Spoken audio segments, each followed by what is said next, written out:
This couple plans to return to the U.S. after their dream life in France became a nightmare.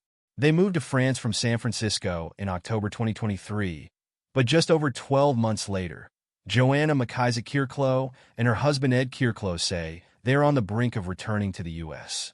While Joanna, 74, and Ed, 75, intended to spend the rest of their lives in the European country, the retired couple have struggled to make friends and are becoming increasingly frustrated with French bureaucracy. "We gave it a year here," says Joanna, "and we just said, too much grief and no joy. There's no fun. We're struggling every day, frustrated and exhausted. I honestly don't think we could have put in any more effort to acclimatize to the French way of life," adds Joanna, who describes their experience as a nightmare. While they're still working out the finer details of their imminent return, Joanna and Ed say that they're frustrated and exhausted by life in France and feel ready to give up and leave.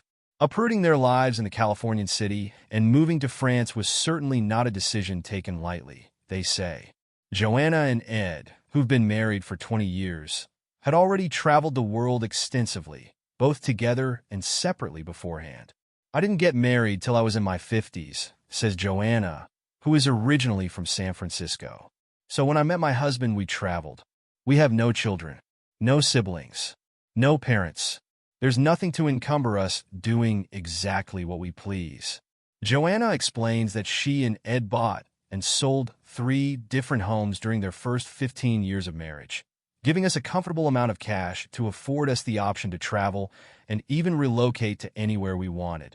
In 2010, the couple bought a summer home in Northern California and spent 8 years or so going back and forth to San Francisco. "I think every married couple needs 2 places to live because you've got to get away from each other," adds Joanna, who previously worked as a healthcare executive. But she says she was becoming increasingly frustrated with the political climate in the U.S. and felt the urge to move somewhere else permanently. "I'm a pretty political person, and I feel like the United States should be better," she says. And it never gets better. In 2011, the couple moved to London and spent much of their spare time traveling to different countries around Europe. "I loved every place I went," says Joanna. "I really enjoyed seeing a lot of Europe." After deciding that they couldn't afford to live in the UK capital anymore, Joanna and Ed, a former IT executive, returned to San Francisco and tried to work out where to go next. They previously spent 2 months living in the city of Nîmes in southern France and loved every minute, so the destination seemed like it could be the ideal choice for them. "We were looking for civility, consideration, and little or no gun violence, which Nîmes has all 3, adds Joanna. The couple hired a relocation specialist to help them find an apartment to rent and started the process of applying for a long-stay visa. However, things weren't as straightforward as they'd envisioned. Joanna says that securing a visa proved to be complicated, as was the process of arranging for their cat Suzette to fly over to France, which cost them an extra $5,000 in total. Food for thought. However, Joanna says they told themselves that things would be easier to figure out once they were actually in France. Before leaving the U.S., the couple made the decision to hold on to their rent-controlled apartment, which Joanna had lived in for over 40 years in San Francisco, just in case things didn't go to plan. "You've got to have a plan B," she says. "What if this doesn't work out? I mean, we could never afford to buy back into California because it's really expensive." In October 2023, Joanna and Ed arrived in Nîmes and set about building new lives for themselves in the French city, which has a population of about 137,000. "We never ever anticipated that this wouldn't work out," says Joanna. "We thought, we'll die here. We're done." While they were relatively happy during their first few months there, Joanna was continually bewildered by the rules and regulations when dealing with seemingly simple things, such as setting up a French bank account. The fact that she struggled to pick up the language, Ed has learned some French since they've been living there, didn't help matters. "I have been so busy packing, unpacking, assembling furniture, etc. that I haven't really found time to hunker down and start learning French," she admits. "It was always on my list, but I just couldn't find the time." And although France is renowned for its famous cuisine, Joanna quickly came to the realization that she wasn't a huge fan of the food in the country. "People go, 'Oh my God, the French food is so fabulous,'" she says. "Yeah, if you want to eat brie, pâté, pastries, and French bread all day long, she says. But who eats like that? She'd eagerly looked forward to cooking meals in France beforehand, but Joanna says that she had trouble finding quality produce to cook. You go to the supermarket, and the produce is terrible, she says. You pick up a piece of celery, and it falls over. It's so limp, so old, and so horrible. Who would eat this? According to Joanna, her enthusiasm for living in France wavered considerably at the beginning of this year, when she and Ed tried to arrange for their car, which they'd left behind in San Francisco, to be transported to France. I read so many things that said, yes, do it, or no, don't do it. It's a nightmare, says Joanna. Then yes, you can do it. It's not a problem. Well, it wouldn't be a problem if their systems were consistent and made sense. But they just don't. You can get 5 different answers to one simple little question. This frustration proved to be something of a pattern for the pair, who also had issues attempting to find a doctor in Nîmes. You have to find a general practitioner who will take you on as a patient, says Joanna. Well, we went to like 6 doctors.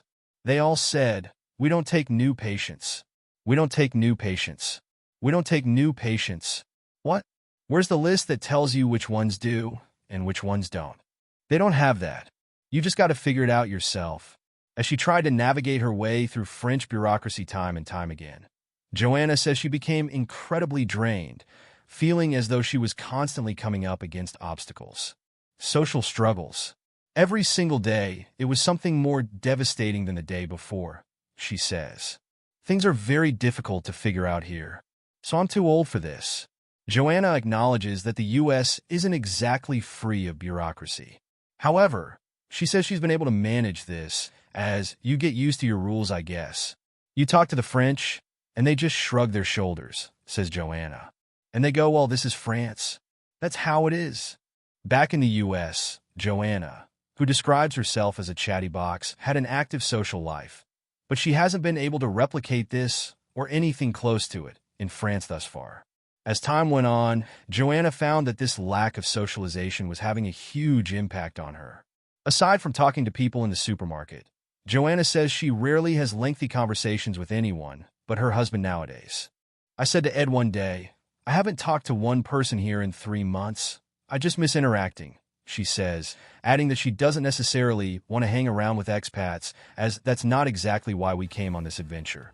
Locals have been friendly and welcoming, but Joanna hasn't managed to strike up friendships the way she would have hoped to, conceding that the language and cultural barrier have made things more tricky. It's a hard shell to break, she says.